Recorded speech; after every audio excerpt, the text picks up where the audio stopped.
With the absolutely massive scope and character roster of the game Genshin Impact, it's totally expected for players to need to pick and choose their favorites based on their playstyle and their appearance. My favorites are likely different from yours, and vice versa, yours are different from mine. And perhaps there are even some similarities as well.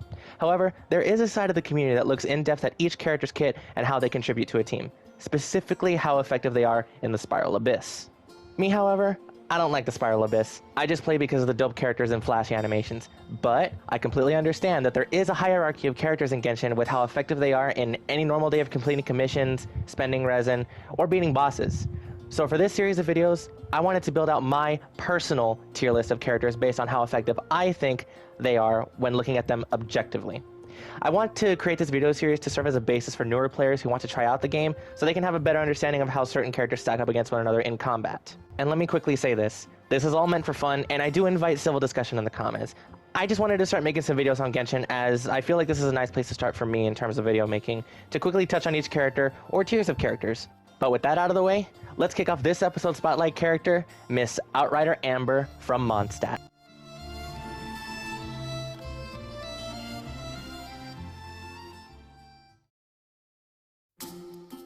Now, as I began making this video, I started wondering how exactly I was going to tackle covering most of the characters and in which particular order. Ultimately, I think I'll just go with whatever I like, or perhaps I'll take some requests in the comments, as long as I have them on my account. I don't really think I can provide a solid opinion and placement for a character if I haven't had significant playtime with them, so I'll be passing on those that I don't have access to. Sorry about that. But one character that I do know that we all have access to is the legendary Outrider Amber. Now, I am a believer in that any and all characters in Genshin can be perfectly viable in normal overworld gameplay if given the time and investment by the player. So let's take a quick look at Amber and see how she can fit into some teams and her effectiveness on her own with a look at her kit. Amber is the first character you come across and gain access to in the game, ignoring the choice of the traveler you pick at the start being Aether or Lumine. Amber herself is a pyro-wielding character, holding a bow, and has a few different tools at her disposal. To start, like all characters, she has her normal attacks, which are a series of quickly fired arrows dealing various amounts of damage. As a bow user, she also has the ability to fully aim down her bow and charge it, imbuing the arrow with her pyro elemental energy. Her elemental skill is a cute little bunny that she calls Baron Bunny, and its simple purpose is to draw enemy attention away from her while she continues fighting with her bow. Lastly, her burst is called Fiery Rain, and as its name implies, it rains down numerous pyro-infused arrows onto the nearest target. However, it can't be manually aimed or adjusted once it's fired, so it's really kind of a fire and forget type of an attack.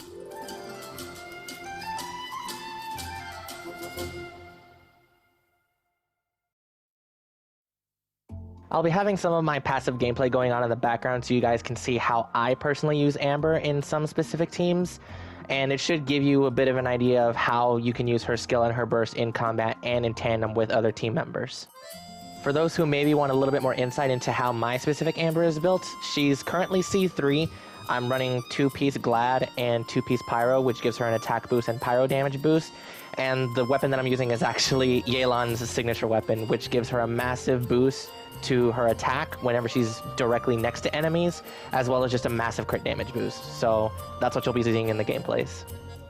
While I contest that Amber isn't as bad as many claim that she is, I don't disagree that she is lesser than a large number of the characters in Genshin, and it's simply a matter of playing her because you like her and she's fun. And that's exactly why I play her myself. However, there are many things holding her back from being as effective as the others. For starters, her pyro application is pretty bad, only really coming from her burst and some fully charged aim shots. That application goes to 0 if you decide to build Amber as a physical DPS, which is a viable build in my opinion, by the way. Despite these, Amber isn't the best at setting enemies on fire on her own, leaving her to really take the role of either a main DPS or a burst support.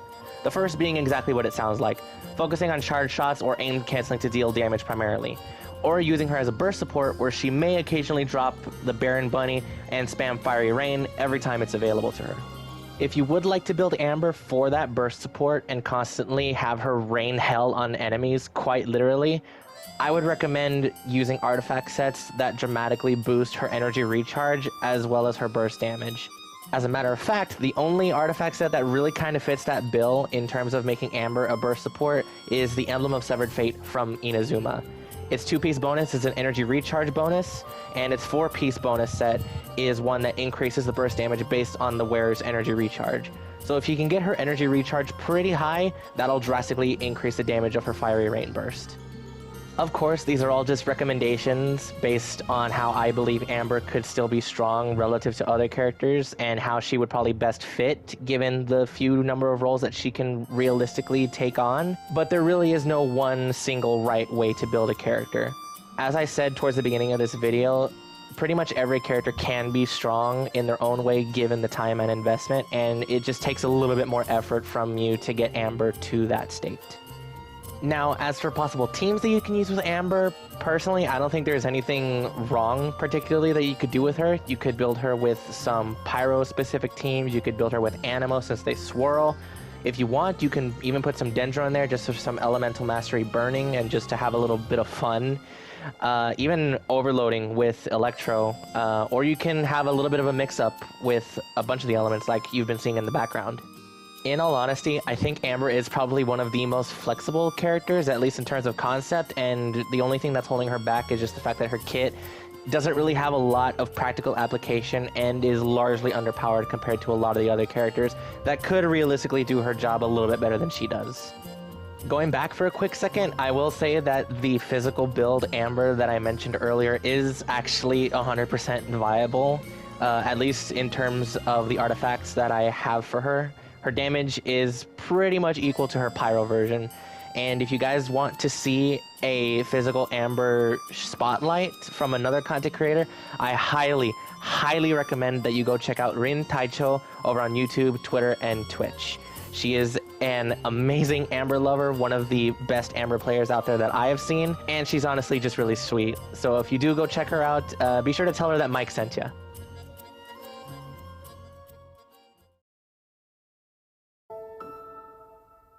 I do want to try and keep these videos pretty concise, simple, and straightforward, so I think I'm going to go ahead and leave it there, at least in terms of this episode.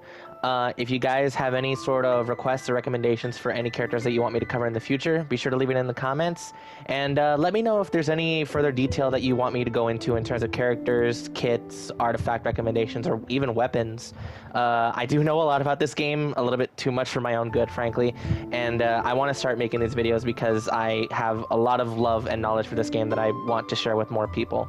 Granted, it is still like pretty elementary level stuff, at least in terms of how things can get complicated with Genshin. As I mentioned earlier, I don't really worry too much about the Spiral Abyss. In fact, I don't really like it all that much, especially in recent rotations. But, you know, everybody can have fun with this game in their own way, and this is how I do. Just building out the characters that I like, having fun with them, and just doing my own thing. But with that said, thank you all very much for watching, and I will see you all in the next episode. Take care, everyone.